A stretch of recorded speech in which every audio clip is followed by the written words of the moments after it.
Bueno, muy buenos días. Vamos a dar inicio a una nueva sesión. En esta vamos a hablar de los patrones gráficos del precio. Tenemos que en el movimiento del precio se pueden observar distintos patrones que tienden a repetirse en el tiempo, con mayor o menor grado de exactitud. Entonces, ¿qué nos muestran los patrones? Aquí básicamente hablamos de la psicología de las masas que opera en un mercado. Esa psicología se expresa a través de las decisiones de inversión que los operadores toman también con un componente emocional.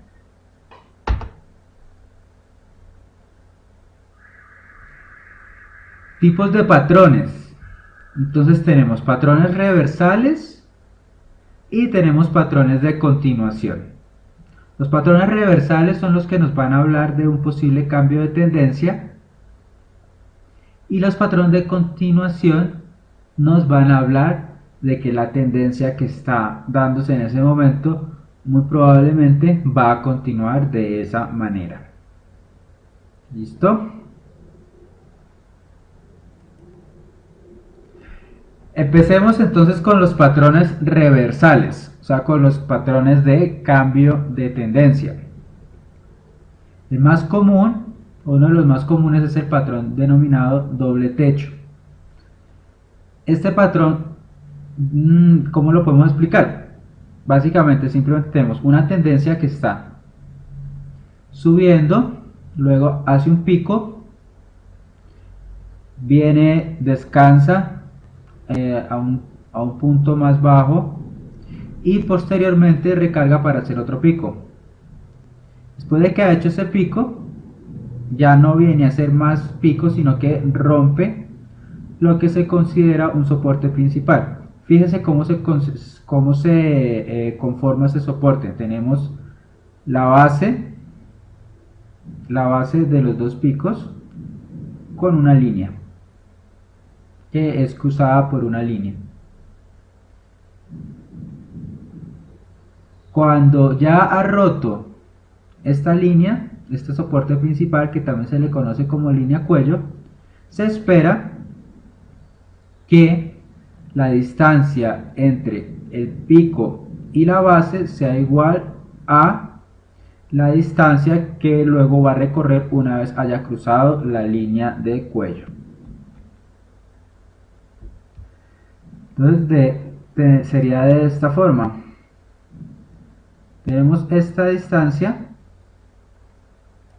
y decimos que después de cruzar la línea de soporte, el precio se va a mover más o menos en la misma dirección, con la misma cantidad de puntos que se movió acá, se va a mover acá. Eso es lo que un operador, cuando ha identificado el doble techo, espera que el precio se mueva. ¿Sí? Acá tenemos este movimiento, va a ser más o menos este mismo movimiento. Una vez que rompa la línea, se va a mover el precio alrededor de lo mismo que se movió acá. Esta misma distancia va a ser esta misma distancia. ¿Listo? Es importante que lo miremos en una gráfica. Ustedes acá ven que el precio llega a un pico, luego retrocede un poco y llega luego y hace otro pico. Tienen ustedes que hay una línea más o menos por acá que vendría a constituirse como la línea base, y esta más o menos sería la distancia que esperaríamos que el precio se moviera hacia abajo una vez rota la línea. O sea, en este momento en que se rompe, esperaríamos que el precio bajara hasta acá, más o menos podemos ver que lo hace. Hasta acá ustedes se dan cuenta de que más o menos lo hace, incluso se mueve más. Mire, por ejemplo, este es otro doble techo. Este es un poquito más bonito. Acá tenemos nuevamente dos picos, un pico, otro pico, y podemos trazar, digamos, otra línea base. Medimos la distancia aproximada que hay desde la base hasta la base del pico o hasta el pico, más o menos hasta acá, y la proyectamos. Acá rompió y proyectamos la distancia que hay de acá a acá, es similar a la que hay después del rompimiento de la línea base. ¿Listo? Ese es un ejemplo un poco más bonito. Patrones de doble piso. Entonces va a ser un ejemplo muy similar.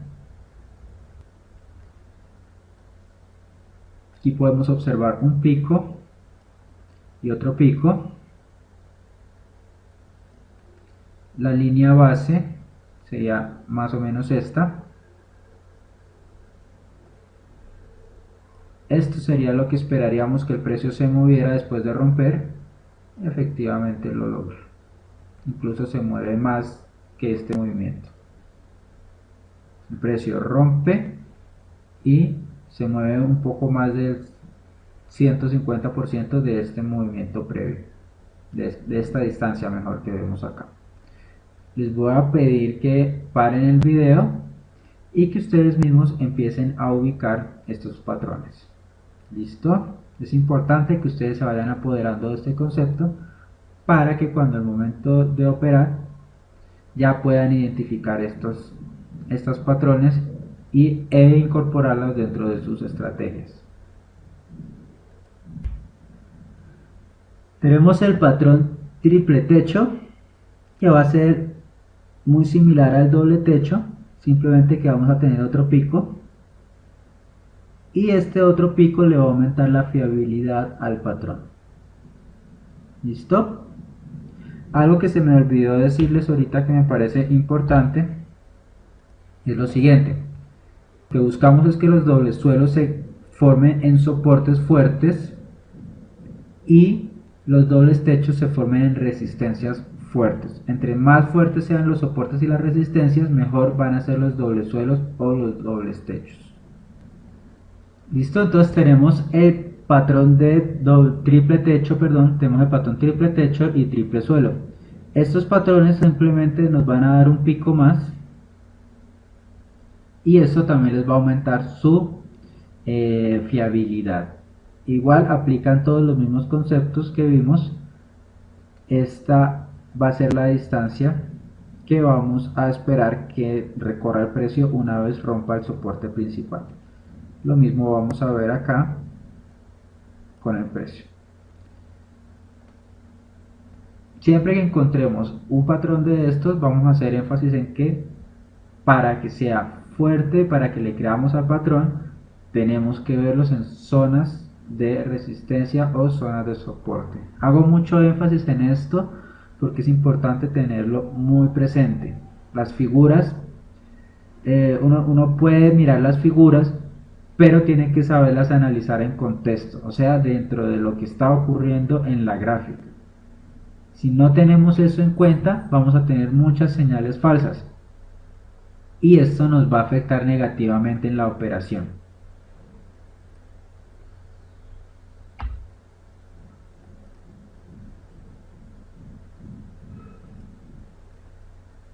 Tenemos ahora el patrón cabeza y hombros y cabeza y hombros suelo.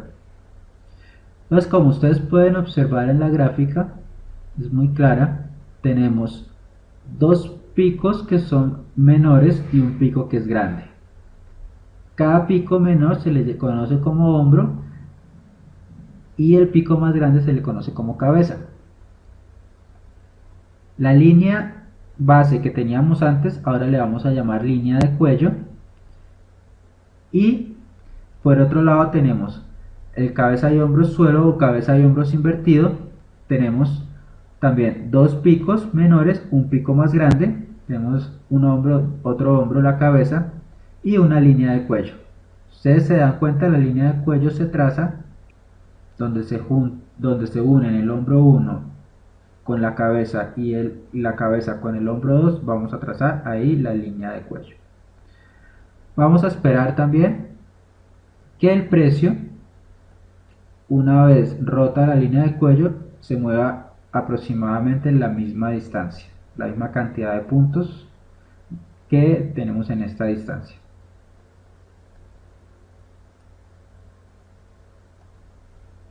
Esto es lo que esperamos de esta figura. Vamos ahora a mirar los patrones de continuación. Tenemos entonces el triángulo alcista y el triángulo bajista. ¿Qué es básicamente esto? Tenemos que el precio se encanala dentro de lo que es un triángulo, ¿sí? Podemos trazar una línea de tendencia, ¿sí? Y otra línea de tendencia que configuren un triángulo, ¿correcto? Y el precio se va a mover dentro de ese espacio. Cuando el precio rompe en uno de los dos sentidos, va a tener un movimiento importante. Entonces vamos a estar muy pendientes cuando el precio entre dentro de un triángulo. Acá tenemos, por ejemplo, una tendencia alcista que viene previamente alcista, una tendencia que debe venir de la siguiente forma.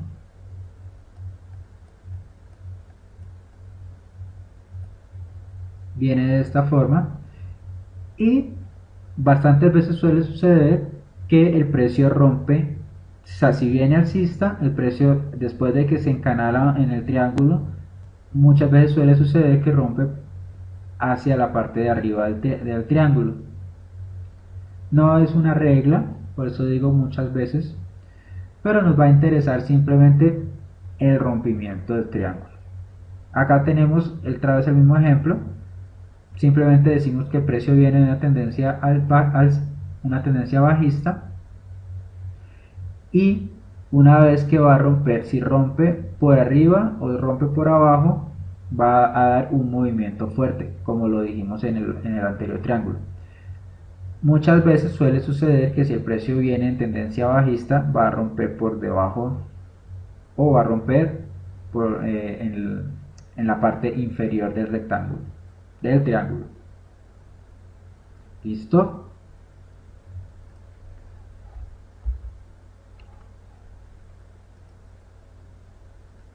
Tenemos ahora entonces otro patrón de continuación, que es un rectángulo. Entonces tenemos que a partir de la construcción o el trazado, mejor, de dos líneas de tendencia que pasan por 1, 2, 3 puntos, 1, 2, 3 puntos, tenemos que el precio se acota en el rectángulo que se forma.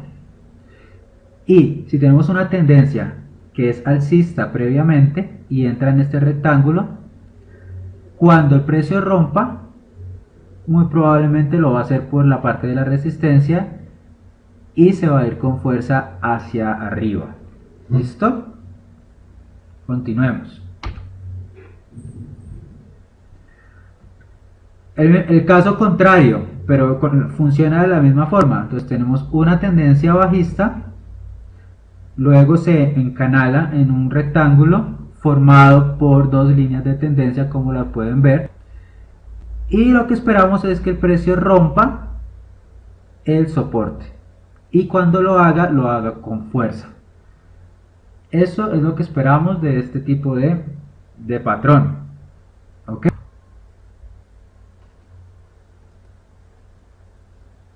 Listo, aquí tenemos entonces lo que son las cuñas de reversión y confirmación. Entonces miremos, tenemos acá cuñas de confirmación.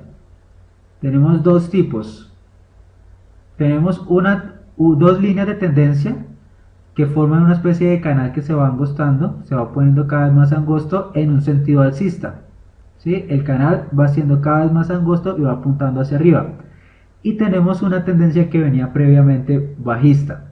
Cuando esto sucede de esta forma, el precio tiende a romper en dirección a la tendencia previa, o sea, la tendencia bajista. Acá tenemos el caso contrario a este. Tenemos que el precio viene con una tendencia previamente alcista, entra en un canal, pero este canal ahora tiene una dirección bajista.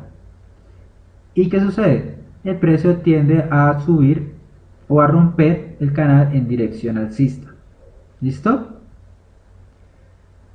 Van a tener ustedes que mirar esta gráfica, ojalá la copien para que la tengan bien en cuenta y aprendan a entenderla y después a observar los ejemplos en los gráficos. El patrón de reversión, entonces miramos acá, tenemos una tendencia bajista con un canal bajista que se va angostando y un precio que rompe en sentido contrario a la tendencia. ¿Listo? Y aquí tenemos una tendencia alcista previa que entra en un canal que también es alcista pero que se va angostando y finalmente el precio rompe por el extremo inferior del canal. ¿Listo? Por ahora solamente les pido que revisen todas las figuras que hemos visto, traten de identificarlas en los gráficos y pues de repasar en general los conceptos que hemos venido aprendiendo. Por ahora no es más, les agradezco mucho y nos vemos en la próxima clase.